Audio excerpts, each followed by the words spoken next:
Hi, welcome back to Bite Size Guide. I'm Phil Dickinson. In this video, we're going to be looking at rendering our final video and the process of uploading it to YouTube. Now, this video is a culmination, as I've said, of other videos that we've done in this series.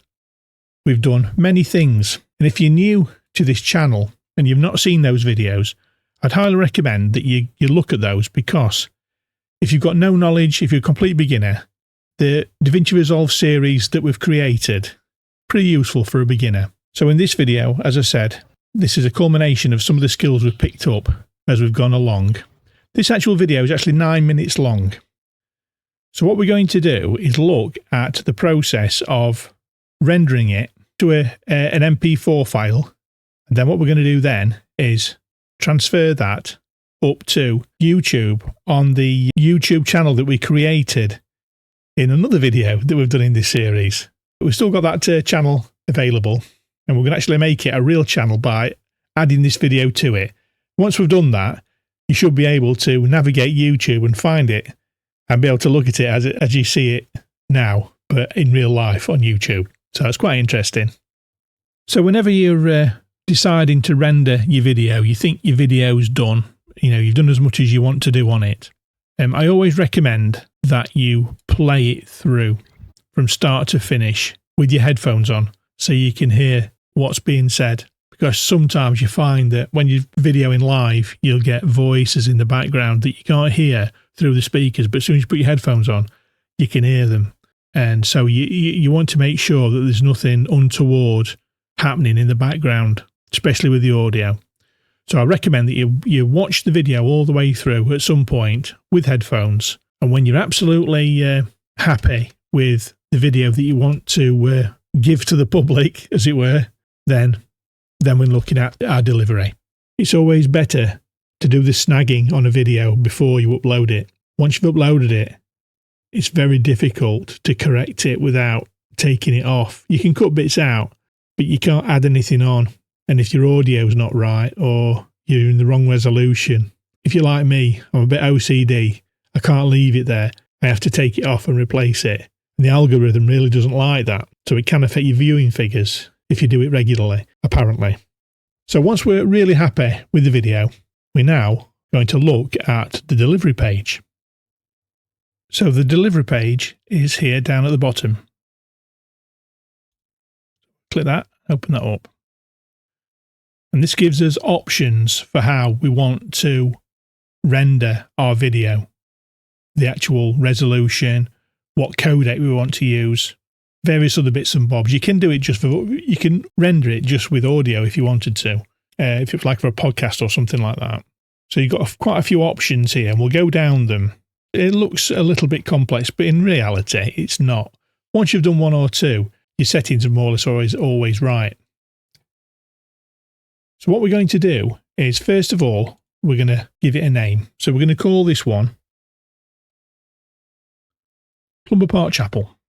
And the location is where it's going to be rendered to. So basically, it goes through a process of taking everything, all the components on your timeline, and it's going to compress it into an MP4 file, like a video file, basically. Just one video file, instead of all these different audio and video clips and pop-up buttons. It's all going to be crunched into one MP4 video file. So what I'm going to do is I'm just going to put it onto the desktop for this particular one. Normally what I do is I've got an area where everything I've rendered goes into that specific folder, and I keep all the rendered videos there just in case I want to revisit them. I know where they are. So if I go to browse, we'll come on here. We're just going to go to desktop and save. So when it crunches it, that's where it's going to be on the desktop. So we're going to render a single clip.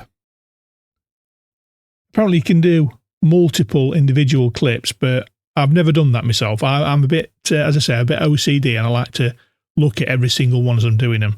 It might be a time saver. We might look at that in the future, but for now, single clip is the way to go for me. We're exporting video. You can just do audio.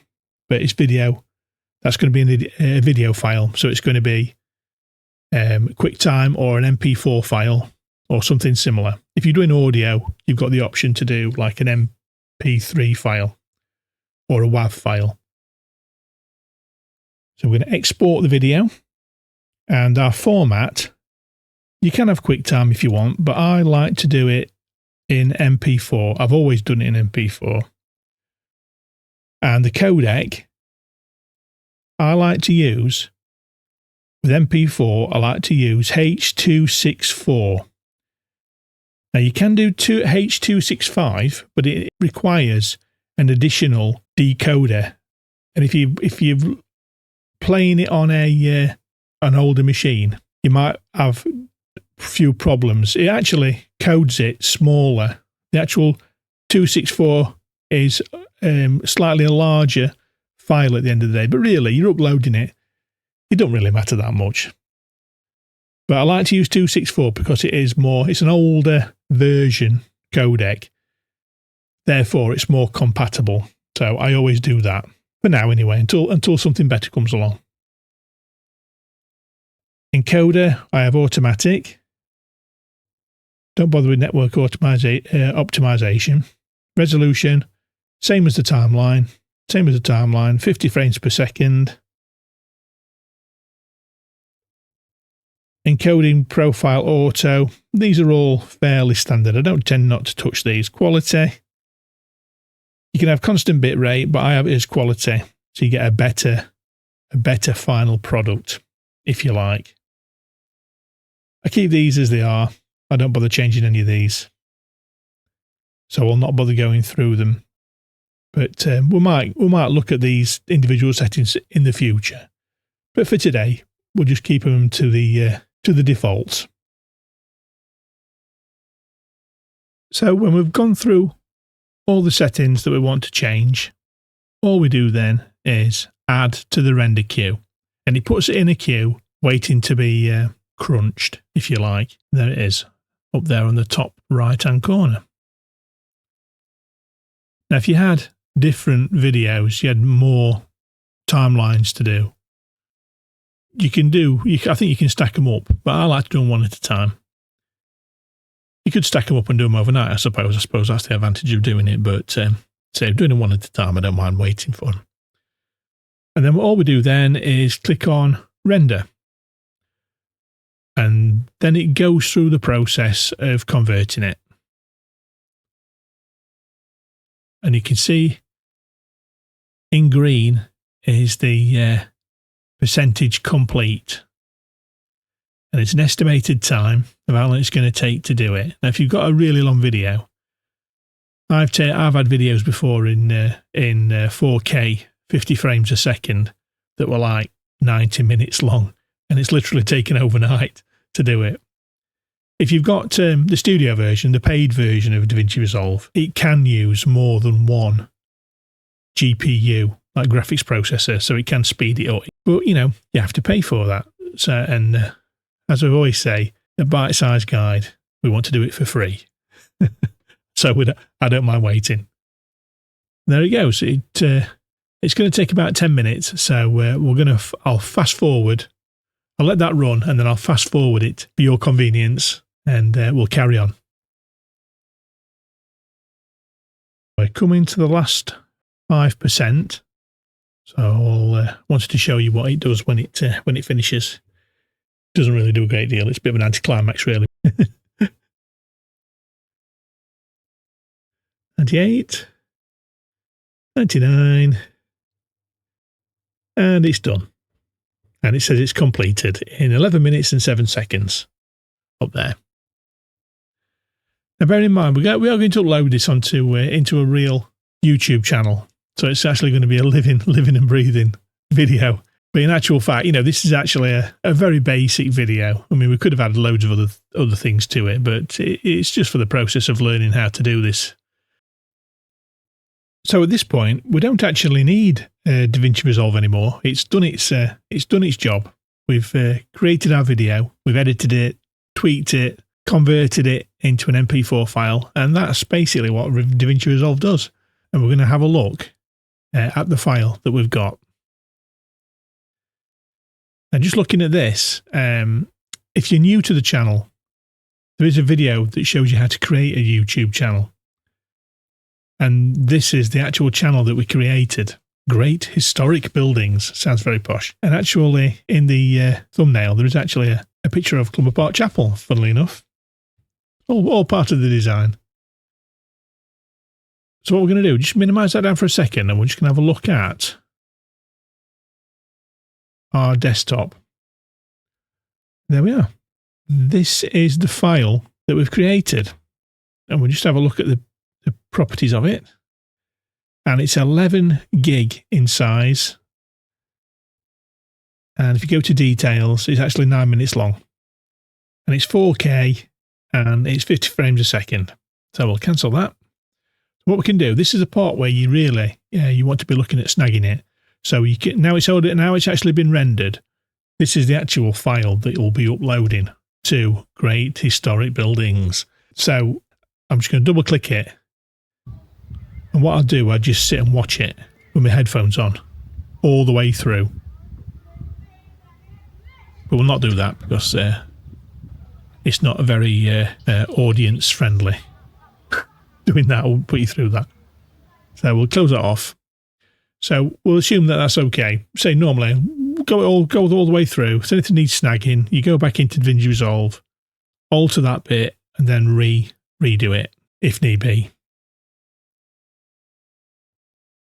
So what I'll do, I'll just move the Clumber Park Chapel video out of the way onto the other screen.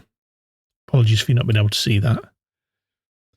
And then what we'll do, we'll maximise our YouTube screen. Yeah, as I said before, this actual YouTube channel was created in one of our previous videos. And if you're new to the channel and you are a beginner, then as I've already said, I'd recommend that you go back and have a look at some of those videos because they are designed specifically for absolute beginners. And if you take them in order from one right through, they kind of run to sequence. So what we're going to do now is this is the actual YouTube channel itself. What we can do, if we click on the icon there, we can go to YouTube Studio. So if we click on that, it brings up the YouTube Studio page. Now, YouTube Studio is it's kind of like the workspace for the channel. It's the bit that you don't see. It's like the behind the scenes sort of page. What we can do is you can go to upload videos, or you can click on that little icon there.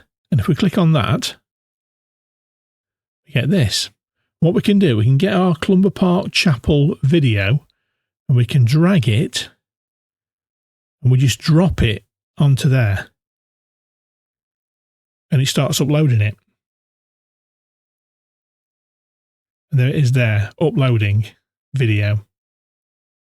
So while that's uploading, we'll just go through some of the settings that are required.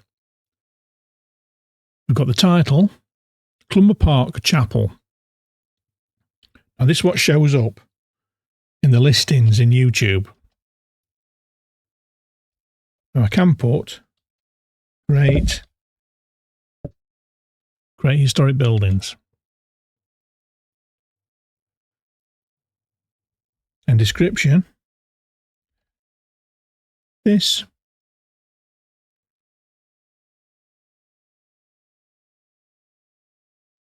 video is a demonstration video for uploading projects to YouTube.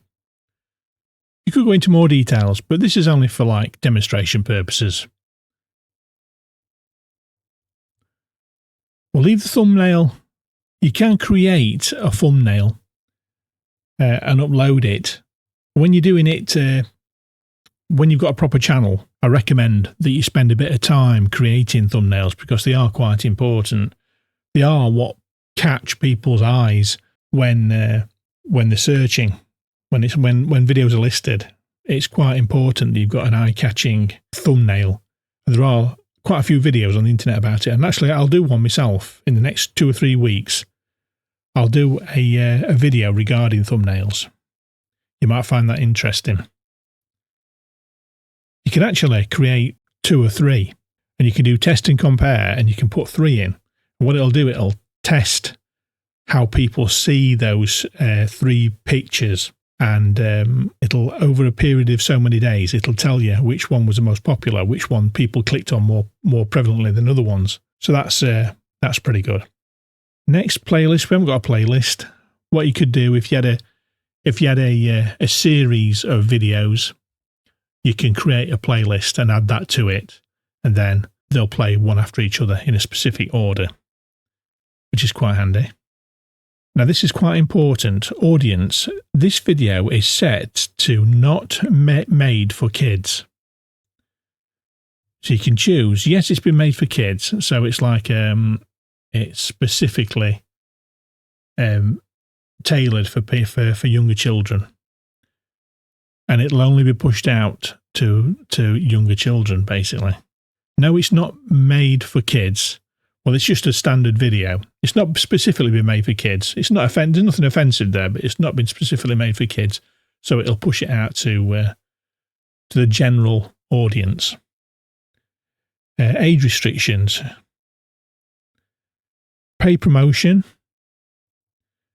No, it doesn't. Any pay promotion. Sometimes if you've been asked by a sponsor to add a little mention in your video, you've got to tell YouTube of that. And what it'll do, it'll put a little. You may have seen it before. It shows up with like a pay promotion in the top left-hand corner, just so people know that the content that you're looking at has actually been influenced by a payment, if you like. It's telling people that there is an advertisement within there somewhere. Altered content. So if there's been some sort of like alteration to real life, you've got to say yes. Generates a realistic looking scene that didn't actually occur. So basically, it's like it's something that's you've created it, but it's not real. So you've got to declare that as well. So, but we haven't done that. Collaboration. So you can invite somebody else to work with you who you've been working with. You can, they'll get viewing figures like you would. You'd share the viewing figures. Allow chapters. Well, I usually leave that as it is. Allow automatic places. Yeah, I kind of leave that. Allow automatic concepts. Yeah, leave that. Tags. National Trust. I'll put in because it's a National Trust property. So if anybody's tags are like kind of if people are doing a search, then if the criteria they're typing in matches any of your tags, that can highlight your video. Video language. English United Kingdom for me. Recording date. We'll call it the 30th of October. Standard YouTube licensing. Yeah, we'll leave that as is. Allow embedding. Publish to subscriptions, feeds, and notify subscribers. So if you've got subscribers, basically what will happen is they will get it will get published to those subscribers, basically. They'll get a little notification. Shortcuts remixing. Allow video and audio remixing. Well, I always leave that in because it's another way for your videos to be promoted. Category. Well, I'm going to actually put education for this because it's part of a training video. So I'm going to do that. You could put travel if you wanted to, or if it was a real video with details of a specific place. We'll ignore the rest of that and go next. You can have subtitles if you've got them. You can have an end screen if you want. An end screen is like if you've seen it when a video finishes, you can get like a little caption to click on another video. You can add that in there if you've got more than one video. But for this channel, it's only got one video, so can't really do that. So I'm going to leave that blank. And add cards. You can actually leave a card, which is like a little shortcut in the top right-hand corner. And it's like a link to another video or a page. I'm going to do a bit of a video regarding that fairly soon. So we go next. And as you can see, we're up to upload 97%. So we're nearly there. Checks. So what it'll automatically do is do like copyright checks. So it'll scan your video just to make sure there's nothing in there that could infringe copyright. If it does, it will give you a warning to remove whatever it is that's causing the problem. But usually for these kind of videos, you know, there's no specific music that could cause a copyright issue, and there's nothing being clipped in from another video somewhere else. So we're okay with that, but it will tell you. It will tell you eventually when it's done a proper scan of it. Next. Now this is save or publish. Now, when I upload things, I always put it to private. Therefore, it doesn't get published straight away. I like to put it up there. And what you can do, you can go onto your own channel and you can view it without anybody else being able to see it. And then you can see what it looks like in YouTube before you publish it. So it's always a good idea to leave it private initially. And then when you've checked it on YouTube, then you can go public. You can schedule it. So if you like it, if you've got a preferred time when you like to publish things, if you like to do a midday on a Friday or whatever, you can publish, you can time it so it'll do that. You could make 3 or 4 videos in a row if you wanted to and time them 1 week after the next. So therefore making 4 weeks worth of videos in one week. Yeah, potentially. I never do that. I do them one at a time, but you can do that. If you're going away, if you're going on holiday or something like that, and you know you're not going to be able to publish one that following week, then you can stack them up in a queue basically, and they'll automatically publish themselves. And we'll just go down and save. And that's that. So we'll just close that off. We're just waiting now for our video to upload. You can go to content, and there it is. Go to content, and that lists all the videos you've got on your channel. And we've only got one at the moment, and it's this one. So we'll just wait for that to finish uploading. And what it does, once it's uploaded, then it processes it. It processes the video, and it'll process one for standard resolution, one for higher res, and then one for 4K. It will publish them one at a time. So that's done. Fully uploaded and processed.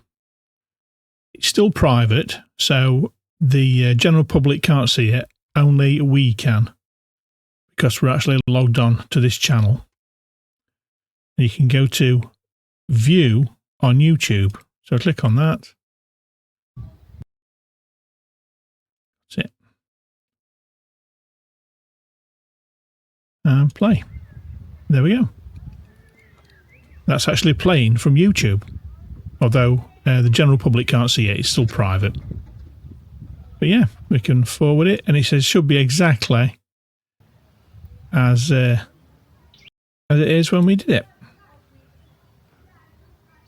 Pop-ups and everything, hopefully.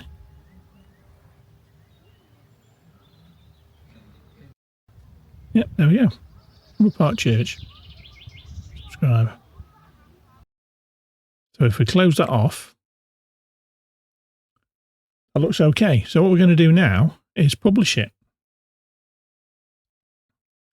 So if we go back to YouTube Studio, what we can do now, if we want to make it public, we can go to the drop-down arrow and then change it here, public.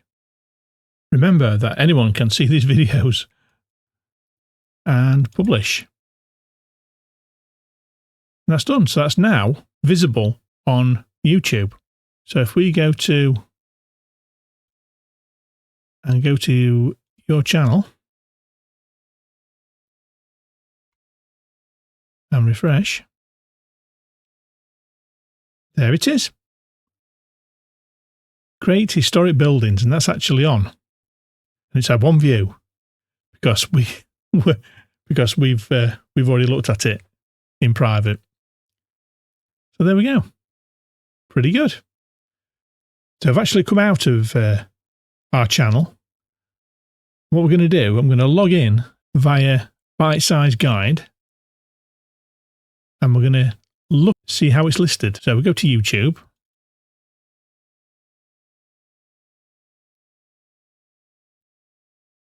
Here we are. We're in Bite Size Guide now. So if I do a search for Great Historic Buildings,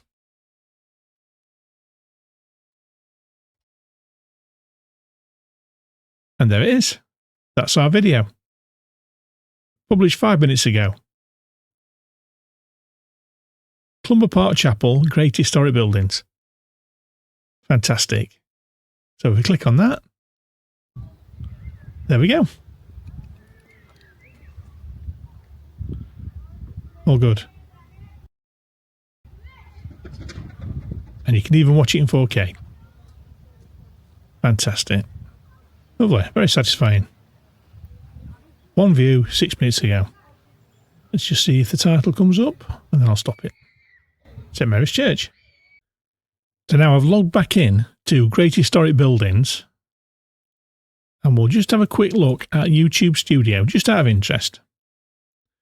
As you can see, we've got 1 subscriber. Fantastic. And if you go to Analytics, and we go to there, and that is a live report on views. And this right-hand side graph represents the last 60 minutes, as it says there. And that was our view. And it's shown on there because this column here, this first column, represents the first hour. And this is all representing 2 days, 48 hours. So you can actually see, if somebody else looked at this now, it would pop in another one. And if we cancel that off and go back, we go back to content. There we go. Oh, it says we've got 2 views now. And that's it. That's how you do it. If you found this video useful, please give us a thumbs up and click on subscribe. And also, please leave a comment. The more comments we get, the more improvements we can make to these videos, and the better and more useful they'll be to people in the future. I'm Phil, and this is Bite Size Guide.